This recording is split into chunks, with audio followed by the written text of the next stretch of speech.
السلام علیکم، آپ دیکھ رہے ہیں B B C Urdu H D خبر شامل کرتے ہیں۔ فورٹ آباد سے رمضان بلوچ کی رپورٹ کے مطابق ایوب روڈ ڈگیوں والی مسجد گیس شاپ پر گیس پھیلنے سے آگ لگ گئی، جس سے دکان جل کر راکھ ہو گئی ہے۔ مزید تفصیلات کے لیے ہمارے نمائندے سے بات کرتے ہیں۔ تو جی رمضان بلوچ، بتائیے یہ واقعہ کیسے پیش آیا؟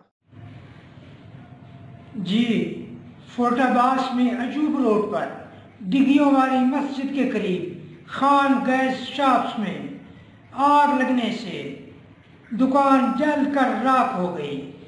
آگ لگنے کی وجہ گیس منتقلی کے دوران گیس کمرے کے اندر پھیل گئی تو وہاں پہ ایک شخص سگریٹ پی رہا تھا، ہیٹر جل رہا تھا، تو اس کی وجہ سے آگ لگ کے دکان کا سب کچھ راکھ کا ڈھیر بن گیا۔